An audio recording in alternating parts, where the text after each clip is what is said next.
E a gente está de volta com o Repórter Setorial.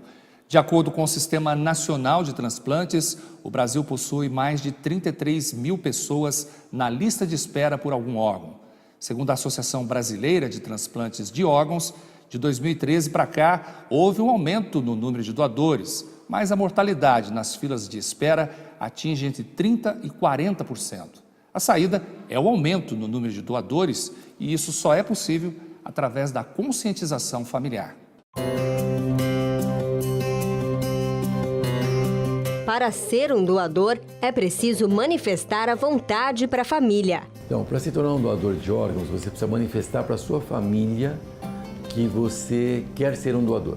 Por que eu estou dizendo isso? A legislação muda e cada país tem uma legislação. E a legislação brasileira mesmo já mudou algumas vezes. Atualmente, a lei é a família concorda ou não com a doação. Então, por exemplo, não adianta você deixar um documento escrito. Não adianta você registrar para alguém se, na hora que a sua família for consultada, ela não souber ou não tomar a decisão. Porque como o doador, nessa hora, teve morte cerebral, obviamente ele não pode tomar nenhuma decisão naquele momento. Então, esta decisão, quem toma legalmente no Brasil, é a família que autoriza ou não a doação de órgãos. Os órgãos retirados de uma pessoa saudável que sofreu morte cerebral podem beneficiar pelo menos 9 pessoas, que podem receber coração, pulmões, rins, fígado, córneas e pâncreas. O Sistema Nacional de Transplante foi criado para dar maior controle e organização para a atividade.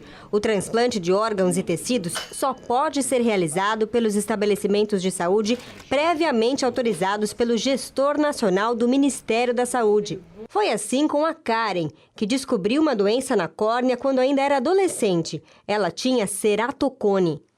Bom, o ceratocone é uma doença na córnea, a membrana transparente, primeira película, como se fosse uma lente transparente de uma câmera. É a primeira onde a gente consegue até tocar, a sensibilidade é bastante alta, né? A córnea é essa primeira película do olho, então o ceratocone é uma doença nesta membrana chamada córnea. E alguns fatores como alergia, coceira, hábito de coçar os olhos, fatores genéticos também, fazem com que essa córnea apresente uma deformidade progressiva. Então ela vai ficando cada vez mais com o formato de cone, mais pontuda, com uma inclinação principalmente no setor inferior da córnea. Em vez de ela ser redondinha, ela ganha um ângulo bem pontudo. E esse ângulo pontudo distorce a visão. Eu descobri, estava na 8ª série, na minha adolescência. E aí eu tinha 13 anos de idade quando eu descobri. Eu lembro que eu estava sentada na fila da carteira, né, vendo a lousa, e de repente eu não comecei a enxergar. E eu sempre sentei no fundo, né, ou no meio, no fundo, e eu comecei a não enxergar. De repente começou a diminuir a visão, assim, dar uma perda de visão. Aí que eu descobri que veio o meu ceratocone, né. Antigamente nem se falava o que era ceratocone, né? E hoje em dia, né, é muito comentado, né, esse problema ceratocone. E aí eu passei no médico, fiz vários exames, várias topografias. E aí era mesmo esse ceratocone, né, que eles falam que é hereditário, né? Aí eu descobri uma parte de pai, uma prima minha que tem, e também parte de mãe. Uma tia minha que descobriu agora com 40 anos, né? Mas o mais complicado foi o meu, que aí eu comecei a usar lente de contato, nunca pude usar um óculos, né? Nunca pude usar um óculos e aí é só com lente rígida, né? Uma lente acrílica rígida e demorou muito a minha adaptação com a lente de contato. Aí foram dos meus 13 aos 18 anos, tentando adaptar com a lente de contato. Eu só sei que eu adaptei com 18 anos a lente aí que eu fazia, né? Que é chamado de piggyback, é uma lente gelatinosa e por cima a lente rígida, pra gente ter esse conforto no olho, né? Aí dos 18 aos 26 anos que eu consegui usar essa lente de contato, né? Então foram no total 4 lentes de contato, que eu usava 2 em cada olho. E por usar muitos anos lente de contato, começou a dar úlcera no meu olho, né? E aí o olho não conseguiu mais suportar a lente de contato, e aí que foi para o último recurso, né? Foi para o transplante, né? Nos casos muito avançados, existe a necessidade de se fazer um transplante de córnea chamado penetrante, né? Quais são esses casos? Quando já existe uma deformidade importante com cicatriz, né? O cicatriz no centro da córnea, ela fica uma cicatriz branca, o centro da córnea fica um pouco opaco, né, em quase todas as camadas. Nesses casos, o transplante penetrante, que é a córnea toda, a córnea em espessura toda, né? Nos casos que não são tão avançados, uma técnica mais moderna e que tem melhores resultados pós-operatórios se chama transplante lamelar. Lamelar é quando você tira as camadas mais superficiais da córnea, né? Você tira as primeiras camadas, preservando as últimas, que não estão envolvidas na curvatura da córnea, né? Então, esse transplante, ele é, vamos dizer assim, mais saudável para o olho. Quando ele é possível de ser realizado, ele vai melhor, porque diminui os riscos de rejeição, né? Então, as duas modalidades de transplante principais são o transplante penetrante e o transplante lamelar, que a gente considera hoje como a técnica ideal para os casos que precisam de transplante de córnea. A Karen, quando chegou no nosso consultório, no Hospital das Clínicas, ela precisava de um transplante penetrante. Ela já tinha cicatriz na córnea dos dois olhos. O caso dela era bastante avançado. Ela enxergava quase que só vultos nos dois olhos. Depois do primeiro transplante feito em 2012 no olho esquerdo, Karen foi se recuperando, tirando aos poucos os 16 pontos que levou na cirurgia. Mas algo aconteceu. Eu tive um comecinho de rejeição epitelial, mas com colírio, corticoide, né? A gente conseguiu salvar esse transplante. E aí, com o transplante, eu consegui usar óculos, eu nunca pude usar um óculos, né?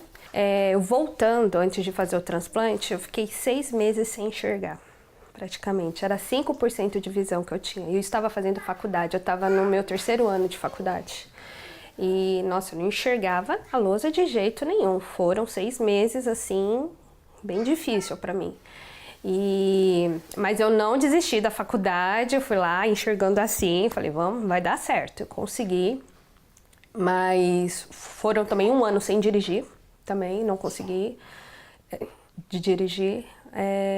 Aí depois do transplante, foi o transplante, deu certo. A partir daí, a qualidade de vida da Karen era outra, melhorou bastante, mas com o tempo, o outro olho piorou. E em 2016, Karen precisou de transplante no olho direito também. Aí eu fiz de novo, mas antes desse transplante, eu fiz um crosslink.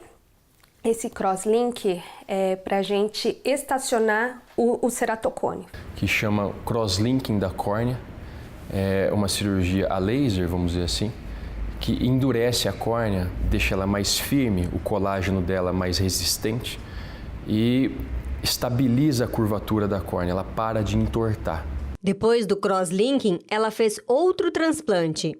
Karen novamente está sofrendo uma rejeição, mas com os medicamentos receitados pelo médico está tudo sob controle e nunca teve tanta qualidade de vida desde que descobriu a doença. Nossa, é outra coisa, é uma benção, né, de ter acontecido. Nossa, do que eu passei, foram desde os meus 13 anos de idade, isso vou fazer 32 anos, né? É uma caminhada longa, né? Eu já passei por várias coisas, várias complicações, mas eu nunca fiquei abatida, nunca, sempre corri atrás das coisas que eu quero e também eu sempre fui atrás dos meus médicos também, né?